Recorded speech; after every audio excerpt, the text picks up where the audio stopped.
Start recording. Got the music.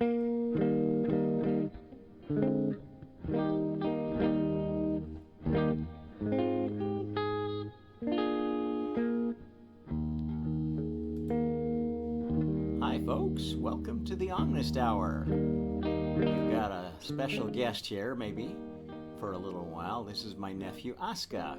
You want to wave to everybody, Aska? Hi. He's a very bright young man from Indonesia. Okay, so what are we going to talk about today? We're going to keep with the Christmas theme. Let me get my notes up here. Hang on a moment. Where did they go? Okay. Today's talk is going to, as you might have guessed, venture back on the theme of Christmas trees. I'm going to title this one Christmas Trees and Pyramids, which is why you see a pyramid in the background, Wreaths and Wormholes, the March of Spiritual Technology. Okay, so let's delve into it. Christmas trees are a Christmas tradition. Most of you know that they originated not with any real Christian tradition, but they were a pagan, a pre-Christian tradition, which was adopted by Christians and kept as part of the mythology of Christmas, and became this dead tree that we decorate with nice pretty ornaments and put the Christmas presents under. We're going to talk a bit more about where that comes from and what it means. Now, those of you who have done a little research on this know that it is harkens back to a Northern European tradition of the midwinter festival, where you would gather around a sacred tree. In the case of the Druidic culture, the Celts, that would have been an oak tree. Now, how did we end up, though, with a pointy Christmas tree? And that's going to be part of what we discuss today. This tradition actually goes back to a memory that's much, much older than humanity itself.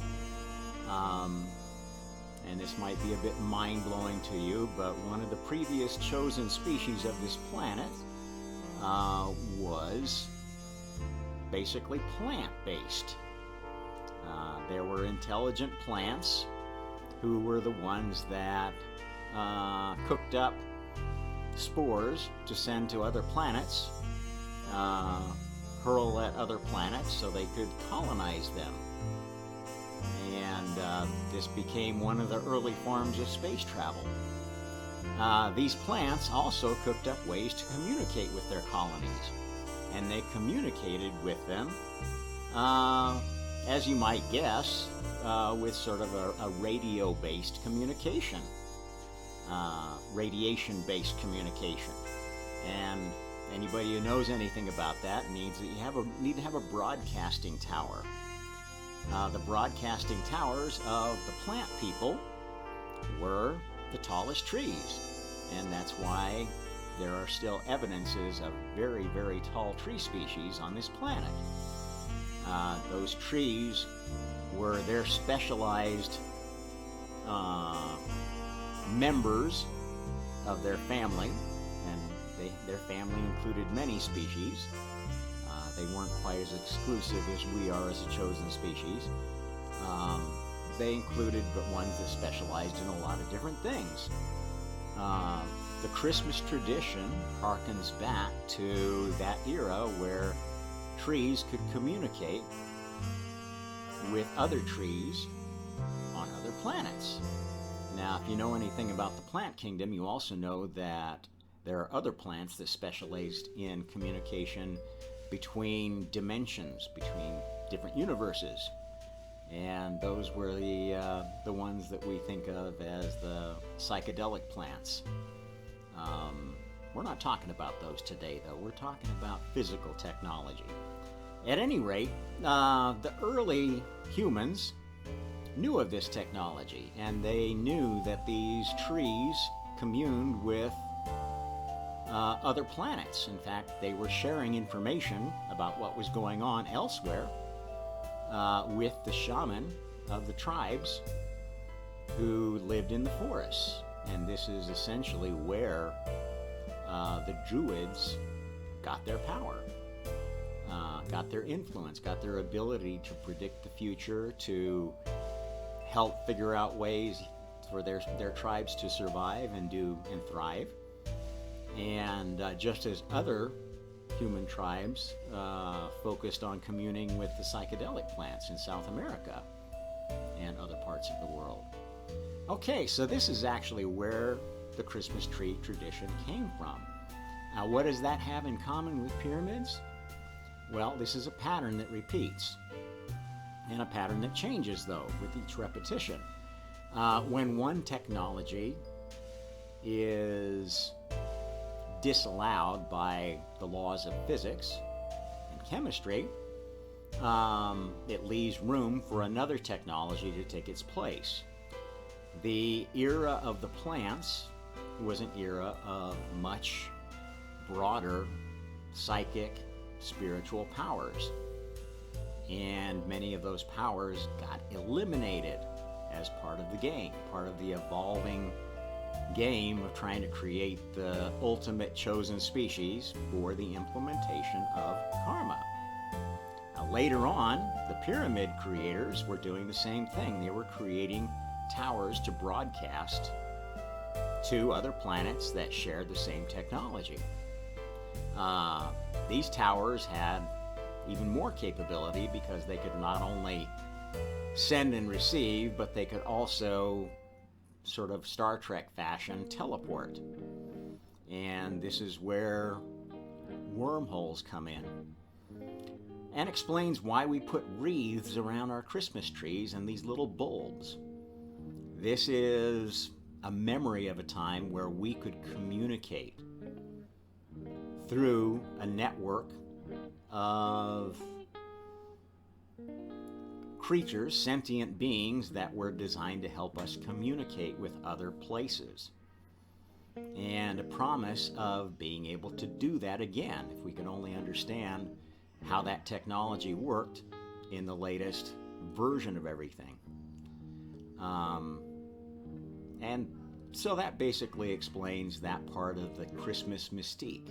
Maybe your tree putting up activities will have more meaning, and you can even make it more scientific in nature. Oh, thank you. Grandma just brought me some breakfast. You want to go play, Oscar? You want to stay? Okay, he likes this. At any rate, this is probably going to be a fairly short one because I've pretty much covered what I wanted to cover in this one. We are in the process of finding out these technologies again. We are finding the ability to communicate interdimensionally through psychedelics and physically through means of communicating across space. Radio waves is only one way, not the most efficient way, it turns out, to communicate long distance. But we'll get there, and in our own good time, and the pattern will repeat. What won't be repeating is having to start all over again and eliminate all the technology that we've gotten to learn it all over again. And that's something to celebrate with the idea of Christmas, that there is an end coming to this pattern of creation and destruction. And that's the true message of Christ. That's the true message of all Messiah figures. All Trinities are a promise of a time where the newborn child won't have to be slain to make room for a new king. And so I think, that's a really nice, positive Christmas message you can give to children of any religion in any part of the world, and give them something really to celebrate on that day instead of complaining that they didn't get every toy that they wanted. They didn't have every benefit that they wanted. Oscar here hasn't had many benefits in his life. He was abandoned, and he lives with family now, and he's got a pretty good life, despite the fact that, he's had a pretty hard life. He's a good kid. I think he's going to grow up to be a teacher. That's what I told him yesterday, and suggestions have a way of really working on children, and that's maybe the other message of today is if you don't do anything else during this Christmas season, try to give a positive suggestion to a child in need. At any rate, this is going to be a short one. Thanks for tuning in. For the Omnist Hour, this is Rob Trump. Like, share, subscribe, and come again to the Omnist Hour. Happy Karma.